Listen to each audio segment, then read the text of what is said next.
Nah, saya tanya biaya, kira-kira dok, berapa sampai selesai operasi? Coba Bapak telepon besok, karena saya harus ngomong dengan pihak rumah sakit anestesi semua. Oke. Besok saya telepon dokter itu lagi, saudara, aneh sudah di rumah sakit. Tanpa biaya kamar, ini kira-kira hampir 16 juta. Dokter kerjakan. Tapi saya minta maaf dong, boleh nggak saya nyicil? Saya harus ngomong duluan dong. Dokter itu berkata, karena kami tahu kasus ini, saya izinkan Bapak nyicil.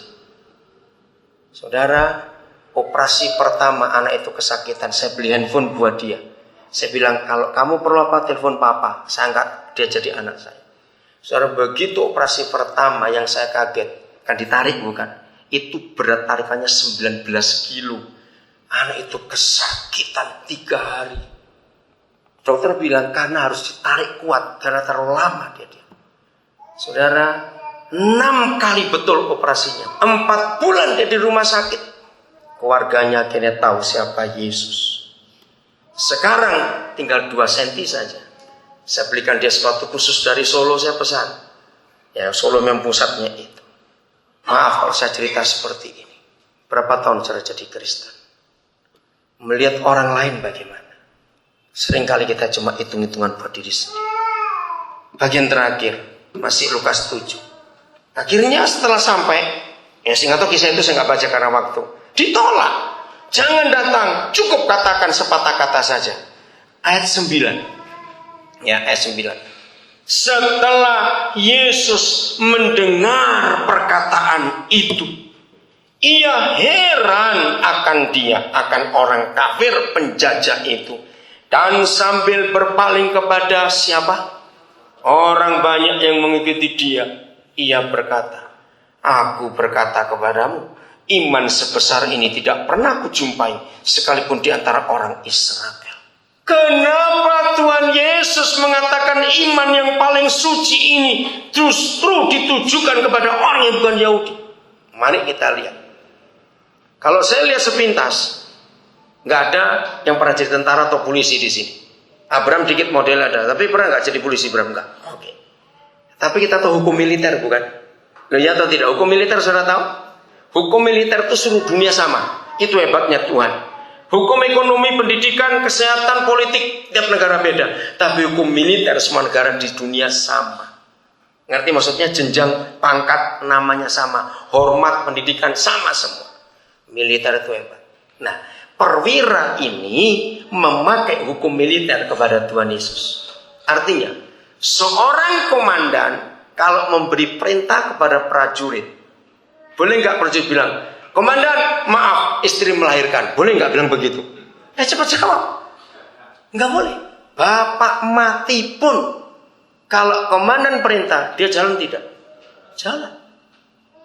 Nah, perwira itu menempatkan Yesus. Fandi dengar iman ini. Kamu harus belajar iman ini. Maka itu banyak orang aktif di gereja. Imannya iman goblok. Kan nggak pernah dia jalan begini. Baru dengar SMS sudah gemetar. Jadi perwira ini menempatkan Yesus sebagai seorang jenderal. Kalau memberi perintah apa saja harus nurut anak buah itu. Apalagi penyakit. Nah, itu maksud perwira ini. Tapi masalahnya iman seperti ini belum boleh terjadi. Kenapa?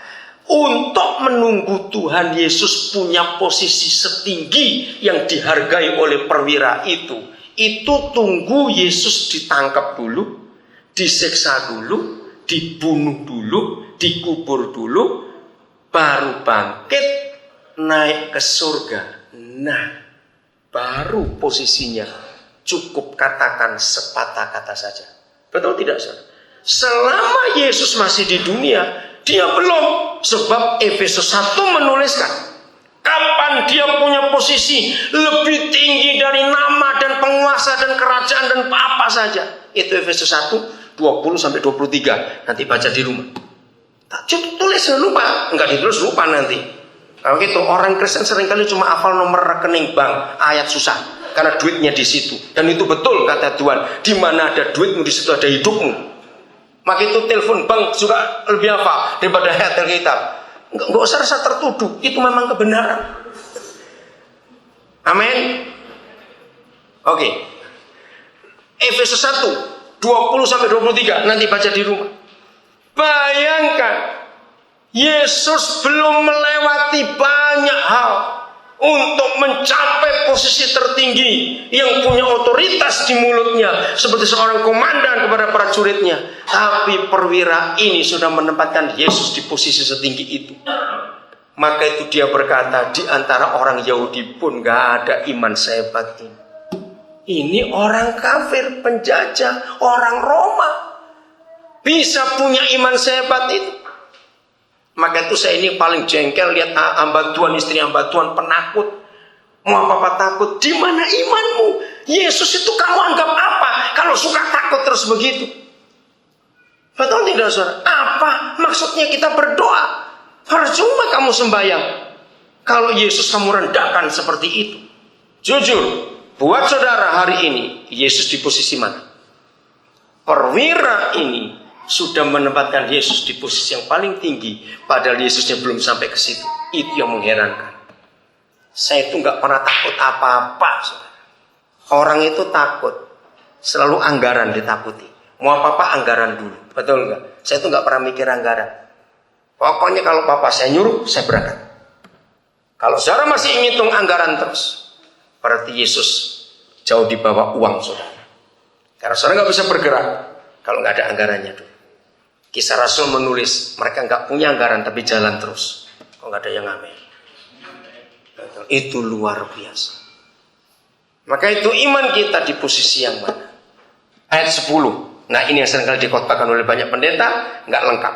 Dan setelah orang-orang yang disuruh itu kembali ke rumah, baca sama-sama 1, 2, 3. Didapatinya lah hamba itu telah sehat kembali. Ingat, sakit keras hampir mati, kok langsung sehat kembali? Pertanyaannya 3. 1. Yesus sempat ngomong sesuatu? Jawab. Nah, itu aneh. Yesus sempat berdoa menengking setan penyakitnya? Tidak. Yang ketiga, apa dia sempat tumpang tangan? Kok sembuh? Nah, pendeta khotbah, ini iman yang hebat. Ayo kita miliki iman itu. Wah Tuhan terima kasih, hari ini aku ke gereja diberkati karena imanku dikuatkan. Tunggu dulu. Untuk siapa iman itu? Anjingku mau mati, Tuhan kirim anjing 4 juta. Imanku bangkit. Awas kamu. Karena saya pernah dengar kesaksian orang seperti itu. Ya ampun, iman tuh anjing. Emang gak salah. Anjing 4 juta mati ya mikir. Tapi nggak boleh, kita harus pakai untuk orang dulu iman itu. Katakan amin. Seringkali kita doa puasa, doa jungkir balik kalau anggota keluarga kita divonis kanker.